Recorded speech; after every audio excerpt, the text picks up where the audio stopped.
tuloran ni kataw. Unay gusto magpahilo, mo patay no dong bukol, tuloran ni sila kataw. Ito ng isa.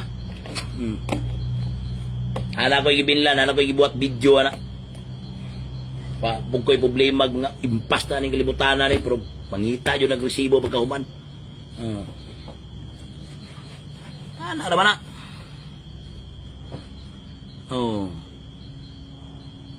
Wala na silang kabalo. Ikaw malangingi, na mag-solicit ni mong yearbook. Lolo, sa 15 years, wala kay kitagaak 500 pesos ang isa.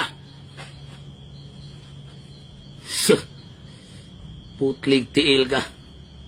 Nanawa na rin. Man akong ipagtagaan to siyang adlaw rin, puro piyot na taga Santa Cruz, Matanaw. Pag wala, surrender po ko. Wala na dyan ko'y makuot. Sa ilua dyan ko. Usahay, manggani nga. Naabot na magani ang time nga suko kaya kong partner sa una. Tunga pa may magkuhan.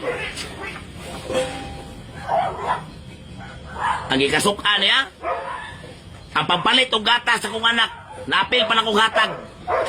Wala dyan nung ko'y kwartang makuot. Kung na'y tinod, mismo pampalit o gatas. Kaya laluoy kayo ito.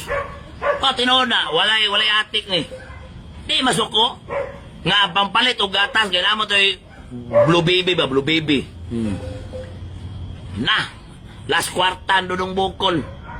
Gitabang lang dito. Suko kayo kung sa mga pati gatas mong anak mo maghihatag dito. Sa sige lang god. Nagtutoy bito na kanina. Ugma na tayo nagdiskarte. Mo na itinood ya.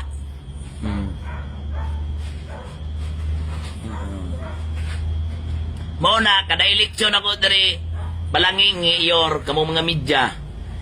Bisag kitabangan sino dong bukol o dagkongkuan. Kalooy sa Diyos. Mudaog yung permente. Walay tarpulin. Wala mga panya. Wala mamugos sa mga tao. Pero maglibog sila, anong mudaog?